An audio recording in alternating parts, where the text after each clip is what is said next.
Namaskar. Welcome in Agarwal classes. I Rachna Agarwal welcome you all in Agarwal classes. I hope viewers आप लोगों को मेरे videos पसंद आ रहे हैं, आप देख रहे हैं। ये nature and concept of business का जो फर्स्ट चैप्टर है एनसीईआरटी बुक क्लास 11th की, उसका ये 6th पार्ट में आज आप लोगों को करवा रही हूँ।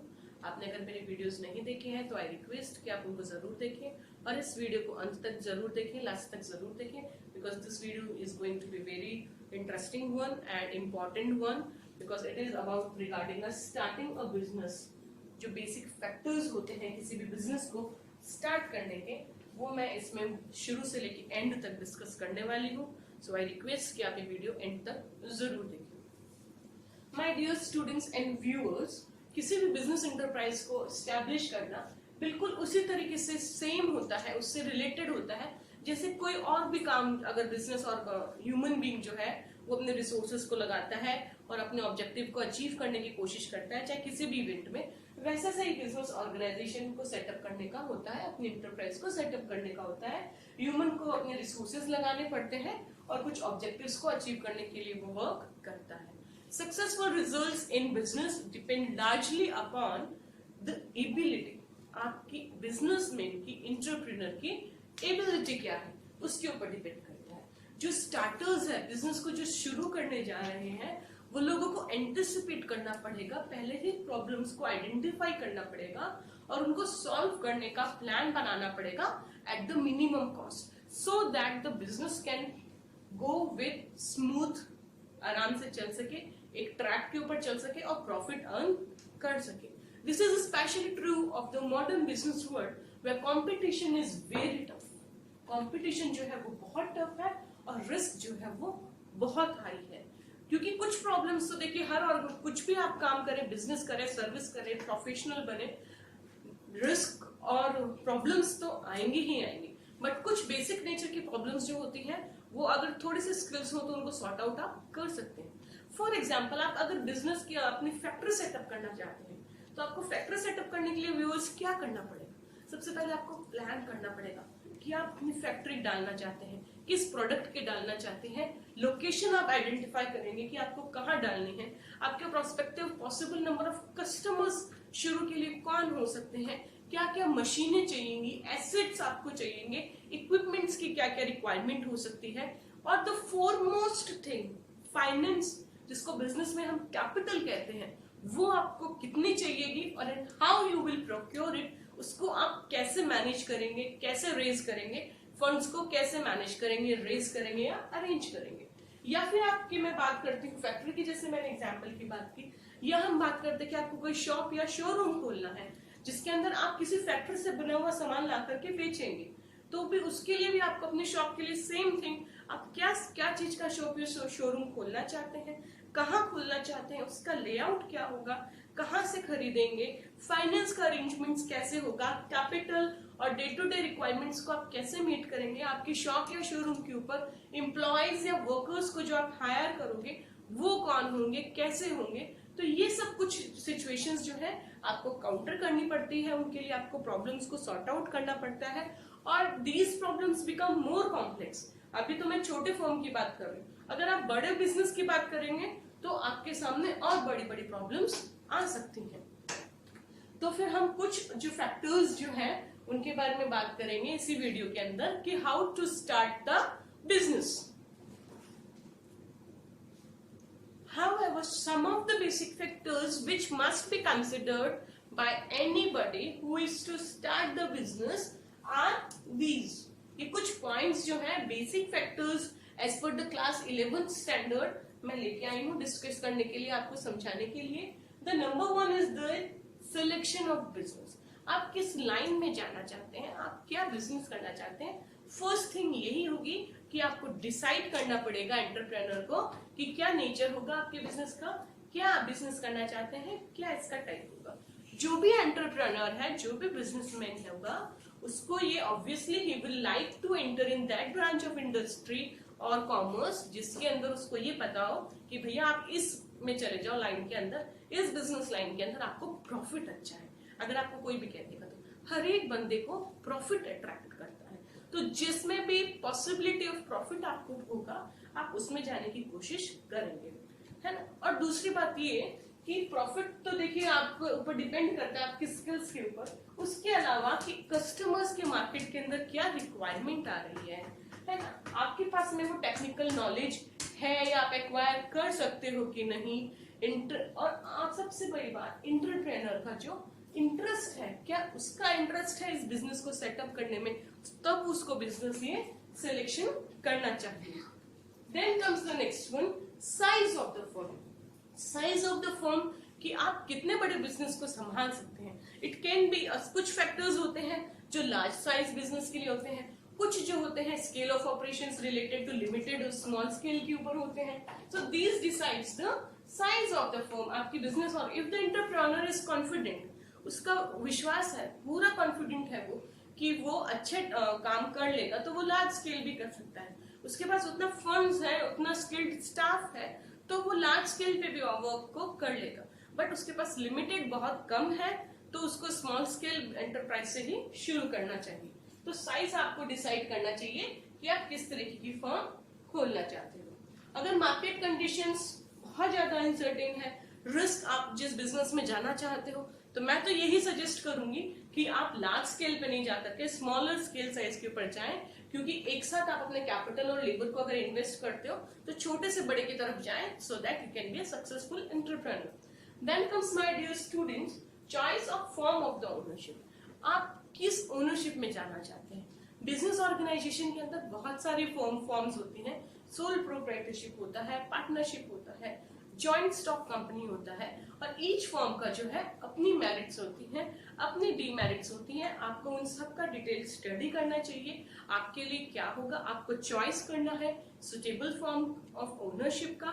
वो आपको सारे फैक्टर्स की जानकारी होनी चाहिए, चाहे वो कैपिटल रिक्वायरमेंट हो, चाहे वो लाइबिलिटी ऑफ ओनर्स हो, आपकी क्या लाइबिलिटीज होंगी, क्या प्रॉफिट आपको मिल सकता है, डिविजन या ratio of the profit sharing, legal formalities कितनी होती हैं, आप कितनी बियर कर सकते हैं, आपकी कितनी विल पावर एंड कैपेसिटी है, आप कितना लॉन्ग रन तक बिजनेस को कंटिन्यू करना चाहते हैं, आपका इंटरेस्ट, ये सबको ध्यान में रख करके आपको ओनरशिप ऑफ द फॉर्म जो है चॉइस करना पड़ेगा कि आप सोल बिजनेस में जाना चाहते हैं, पार्टनरशिप में जाना चाहते हैं, हिंदू जॉइंट फैमिली में जॉइंट हिंदू फैमिली में जाना चाहते हैं, या जॉइंट स्टॉक कंपनीज में। उसके बाद में जो मोस्ट इंपॉर्टेंट आता है लोकेशन। जब आपने ये डिसाइड कर लिया कि आपको क्या बिजनेस करना है, कितनी बड़े साइज का करना है, लार्ज स्केल करना है, स्मॉल स्केल करना है, और कौन सा फर्म करना है, तो उसके बाद में लोकेशन आपको बहुत जरूर से ध्यान रखनी चाहिए, क्योंकि ये बहुत बहुत इंपॉर्टेंट फैक्टर होता है कि आपकी इंटरप्राइज कहाँ पे होगा, आपका फैक्ट्री कहाँ पे होगा। क्योंकि अगर इसके अंदर आपने गलती कर दी तो हो सकता है कि आपकी कॉस्ट ऑफ प्रोडक्शन हाई आ जाए, आपको सही समय पे सही टाइम पे, अगर आपकी लोकेशन सही नहीं है तो आपका जो रॉ मटेरियल है या जो फिनिश गुड है उसका मोबिलाइजेशन आपको डिफिकल्ट हो जाए, कस्टमर्स तक आप जल्दी से जल्दी पहुंचने में जो आपका प्लान है वो आपका फेल हो जाए। तो लोकेशन आपको जरूर देखनी चाहिए कि उस एरिया के अंदर आपको चीप रॉ मटेरियल कम कैसे मिल सकता है, सप्लाई आपको इजी हो सकती है कि नहीं लेबर की, और पावर सप्लाई उस एरिया के अंदर कैसी है। अगर आपने लोकेशन के अंदर इन सब फैक्टर्स को नहीं देखा, आसपास में बैंकिंग और ट्रांसपोर्टेशन, कम्युनिकेशन, वेयर हाउस की फैसिलिटीज आपको अवेलेबल होनी चाहिए, ये बहुत इंपॉर्टेंट फैक्टर होता है आपको अपना लोकेशन को सिलेक्ट करने के लिए बिजनेस फर्म के लिए। Then comes the next one, finance, life blood of a business organisation. बिना फाइनेंस के तो कोई बिजनेस सर्वाइव कर ही नहीं सकता। तो finance is concern with providing the necessary capital, है ना। आपको बिजनेस स्टार्ट करने के लिए जो कैपिटल होता है उसकी जरूरत होती है, ना सिर्फ बिगिनिंग में, but you also need the funds to continue your business.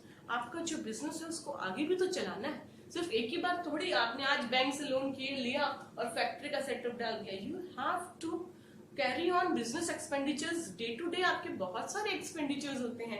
एक बार कैपिटल लगा दिया, इन्वेस्टमेंट कर दिया, फिक्स्ड एसेट कर दिया, है ना, तो कैपिटल की रिक्वायरमेंट फिक्स के लिए भी हो सकती है और करंट एसेट्स के लिए भी होती है। फिक्स एसेट्स जैसे कि plant and machinery, land and building हो गया, इक्विपमेंट्स हो गया। करंट एसेट्स जैसे रॉ मटेरियल हर महीने आएगा, आपके जिस भी टाइम से आपके रॉ मटेरियल आता है, आपके फिनिश गुड्स का जो स्टॉक है उसकी वेयर हाउस की चार्जेस, आपके रेंट वगैरह लगने हैं, ये सब कुछ आपके जो होते हैं उसमें मेंटेन होते हैं। तो कैपिटल जो रिक्वायरमेंट है वो डे टू डे एक्सपेंसेस को भी मीट करने के लिए जरूरी होती है।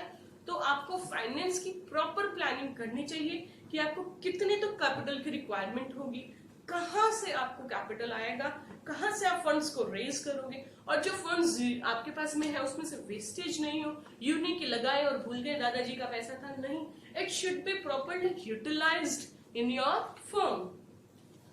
तो फाइनेंस जो है उसको बहुत वाइजली आपको ऑप्टिममली यूज करना है, वाइज डिसीजन लेना है। Then comes the next one is physical facilities. Physical facilities मतलब जैसे कि अभी आप एसेट्स वगैरह ले रहे थे, मशीन्स वगैरह ले रहे थे, बिल्डिंग और सपोर्टिंग सर्विसेज ले रहे थे, ये सब जो है इंपॉर्टेंट फैक्टर्स होते हैं बिजनेस को स्टार्ट करने के लिए, है ना। उसके बाद में जैसे कि फिजिकल फैसिलिटीज हो गया, तो जैसे कि डिसीजन है कि आपको आपके बिजनेस में क्या क्या मशीन चाहिएंगी, उनका क्या आपका बिजनेस का साइज है, उसके अकॉर्डिंग छोटी मशीनें चाहिएंगी, बड़ी मशीनें चाहिएंगी, तो उनके लिए फंड्स है, जो प्रोसेस ऑफ प्रोडक्शन है वो सबको आपको ध्यान रखना है कि एटमॉस्फेयर क्या होना चाहिए, क्या टेम्परेचर होना चाहिए, क्या कंडीशन होना चाहिए, ये सब फिजिकल फैसिलिटीज के अंदर आ जाएगा। फिर है प्लांट लेआउट। फिजिकल फैसिलिटीज से थोड़ा थोड़ा मिलता हुआ है कि एंटरप्रेन्योर को जो है एक प्लान बनाना चाहिए, ये शो करते हुए कि फैसिलिटीज को किस तरीके से, जैसे कि वो अरेंजमेंट होगा, मशीन कहाँ लगानी है। आपने बहुत बड़ी बहुत कीमती मशीन मंगवा ली, बट अगर उसको आपने सही जगह पे प्लेस नहीं किया इक्विपमेंट्स को, तो हो सकता है कि आपकी प्रोसेसिंग जो है अच्छी नहीं हो प्रोडक्ट की। तो उसको प्लान करना पड़ता है लेआउट को कि मशीन कहाँ लगेंगी, किस तरीके से लगेंगी, ठीक है। Then comes the next one is competent and committed workforce. आपके जो एम्प्लॉयज आपको हायर करने हैं वो आपको सही लेने हैं, कॉम्पिटेंट लेने हैं, इफिशिएंट वर्कफोर्स लेनी है, क्योंकि ह्यूमन फोर्स जो है ना वो बहुत वैल्यूएबल होता है, वही इन मशीनों को यूज करने वाली है। आपकी कैपिटल इन्वेस्टेड जो है उसको आपको अच्छा रिटर्न ह्यूमन फोर्स ही आप लोगों को देने वाला है।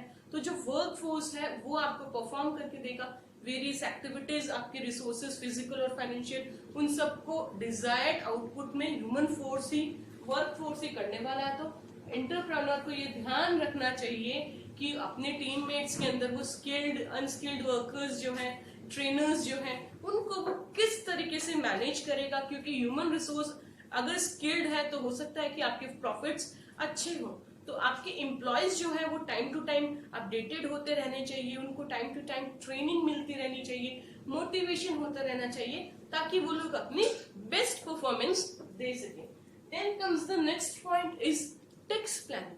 टैक्स का प्लान आपको जरूर करके लेना चाहिए कि आप जो प्रोडक्ट कर रहे हैं उसके लिए गवर्नमेंट के क्या रूल्स और रेगुलेशन है, क्या टैक्स के लॉज हैं, क्योंकि बहुत सारे लॉज हैं जो आप लोग को नहीं मालूम है। अगर है तो बहुत अच्छा, अपने बिजनेस से रिलेटेड आपको लॉज मालूम होने चाहिए, क्योंकि वो हर एस्पेक्ट के ऊपर इन्फ्लुएंस करेंगे बिजनेस को। Is that clear to you? तो बिजनेस का जो मैन होता है, फाउंडर होता है, उसको एडवांस में अपने टैक्स को प्लान करना चाहिए। क्या सब्सिडी मिलने वाली है, क्या टैक्स की लायबिलिटी होने वाली है, क्या पुराने लॉज थे, क्या अपडेटेड लॉज हैं जिनका बिजनेस के डिसीजंस के ऊपर इम्पैक्ट आने वाला है।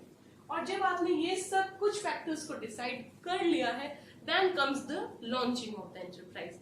आपने सारा काम अच्छे से प्लान कर लिया है, अरेंज कर लिया है, तो आपको डिसीजन लेना होता है कि अभी भी आप डिसीजन जो है आपको मैनेज करना है, तो कोई रिसोर्स को आप मैनेज कर सकते हैं। और सब अगर वेल प्लान्ड आपने कर लिया है, ऑर्गेनाइज कर लिया है, then you can go ahead with actual launching of your enterprise. अपने एंटरप्राइज को आप लॉन्च कर सकते हो। इसका मतलब कि आप रिसोर्सेज को मोबिलाइज कर सकते हो, एक्टिवेट कर सकते हो। आप अपने लीगल फॉर्मेलिटीज जो भी आपके बिजनेस से रिलेटेड है उनको पूरा कीजिए, और अपना प्रोडक्शन प्रोसेस या जो भी आपका काम है, सेल्स प्रमोशन कैंपेन वगैरह, आप शुरू कर सकते हैं। तो इस तरीके से आप अपने बिजनेस को शुरू कर सकते हैं। माय डियर स्टूडेंट्स, आपको बिजनेस को सिलेक्ट करना है, उसके बाद में उसकी साइज को डिटरमाइन करना है, आपको फॉर्म देखना है कि आप कौन से फॉर्म में जा सकते हैं, उसके बाद में लोकेशन का आपको स्पेशली ध्यान रखना है, फाइनेंस को प्रॉपरली आपको मेंटेन करना है, फिजिकल फैसिलिटीज को आपको ध्यान रखने की जरूरत है, जो प्लांट और मशीनरी आई है उनका प्रॉपर प्लानिंग से अरेंजमेंट करना है